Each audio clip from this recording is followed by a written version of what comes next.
Welcome to I Caught It on Audio.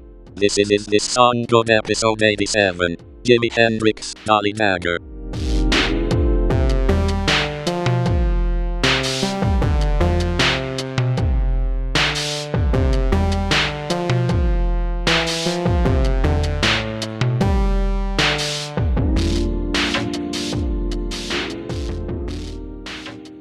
Welcome to I Caught It on Audio. In today's episode, we are continuing our Is This Song Good series. Theme this time around is posthumously released songs. Dan, why don't you say what that word is? Posthumously. Posthumously released songs. We're doing Zach's pick this time. Zach, why don't you tell us what you picked and why you picked it? Okay, this week we have Jimi Hendrix, Dolly Dagger. This was a song that he had been working on for his fourth album. At the time of his death in 1970. Apparently, he had intended to do a double album, and so there was quite a bit of material to work with that had been recorded, but then he died, and people didn't really know what to do with that material, so they ended up releasing several albums after his death that were various producers and people who had worked with Jimi Hendrix, people who knew what he wanted and what his style was, and they tried to compile a official fourth album, but I don't think it ever really came to that. It was always just them compiling, just making other compilations. So the first one was Cry of Love, and Dolly Dagger was not on that. The second one was Voodoo Soup. That was also it was 1995, and then the third one was First Rays of the New Rising Sun, which Dolly Dagger is on, and it's much more polished and cleaned up. It sounds really good, and that's the one we're going to be talking about here.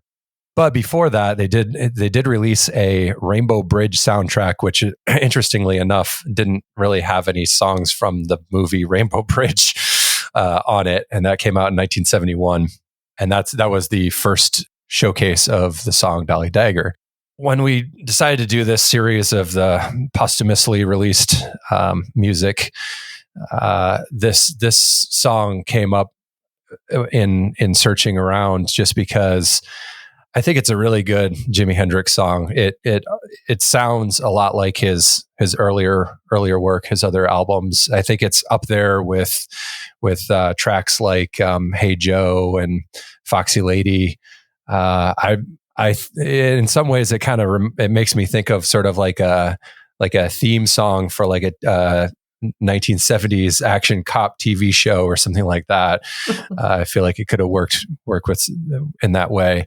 I really like the soloing, his soloing work on it, and I think it's got pretty decent bass work as well. Overall, I think it's a pretty interesting song. I like it. I think it stands up against all the rest of his music as well. And what do you guys think about it? Dan, why don't you go first? Yeah, I thought this was just a great Jimmy song. I don't know if I'd put it quite up on the level of Hey Joe, which is maybe my favorite. That's not my favorite, but it's way up there for me. But I think it's definitely, for me, having heard Foxy Lady and Purple Haze to death, I would rather listen to this song right now than those. It was interesting how you could hear a little evolution in you mentioned the 70s cop, show. There's a little bit of funk, which makes me think of that. I think that there's something in there. So there's a little more funk than you used to get normally from Jimmy. And then I thought the sort of tribal sounding percussion, like the bongos or whatever that was also a little bit of a wrinkle. But yeah, it's a good, catchy song. He's singing great on it. And it's got a killer solo at the end. It's just a great song. I just really thought it was just really enjoyable. Dave, what was your take on it? The funk is definitely what I got out of it. I don't think I put it up there with Hey Joe or All Along the Watchtower. Those are probably my favorite two Hendrix songs. And like you, Dan, I've heard Foxy Lady plenty, so I probably would rather hear this, but yeah, I like your analogy of it sounding like it should be in a 70s cop show, Zach. I definitely agree with that. It has that funky 70s vibe to it that not all of his stuff has. I'm not a super huge Hendrix fan. Don't get me wrong, I love the hits, but I've never dug deep into his catalog, which admittedly is not very deep, unfortunately. Yeah, I really enjoyed this one. It was nice to hear something new from Hendrix. that I hadn't heard before.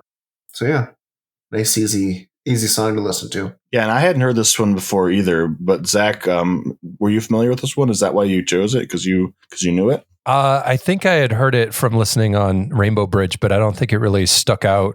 I tried to listen to The Cry of Love and Rainbow Bridge as, okay, these were potential Jimi Hendrix albums that just other people threw together after he died. And neither of them really did much for me. And so it didn't stick out at the time. And I think a large part of that is the production on Rainbow Bridge isn't that great. It's very, very muddy.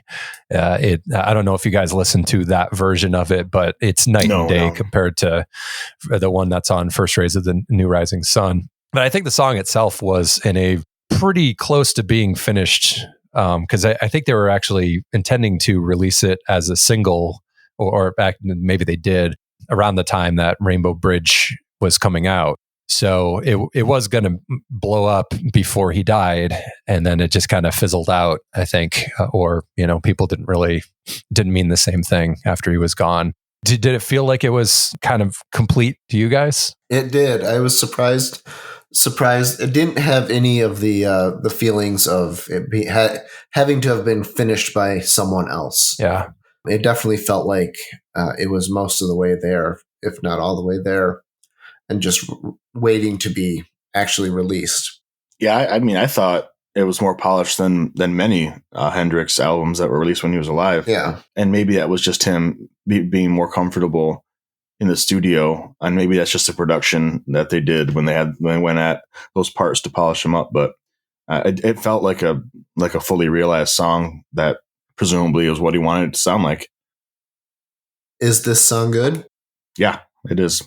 Yeah, I think so. Yeah, I agree. Up next, not next week, but in 2 weeks, because we're doing this series every other week right now, we're going to talk about a Tom Petty and the Heartbreakers song, Harry Green, off of the Wildflowers and All the Rest album. Is that spelled like hair, or is that spelled like the name? Like the name. Okay. Harry, not Hairy. Thank you so much for clarifying that. Yeah. I think our listeners want to know, the few that have held on this long. Yeah, so it's not like forest green or olive green. It's Harry Green. So it's Neil Green is what you're saying. Neil Green. Okay. All right. Well, tell us what you think of the Jimi Hendrix song Dolly Dagger in the comments. Like and subscribe.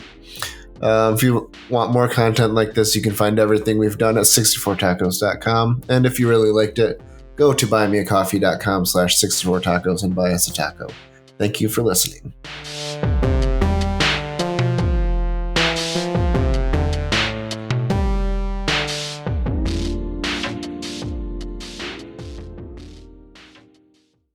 I caught it on audio.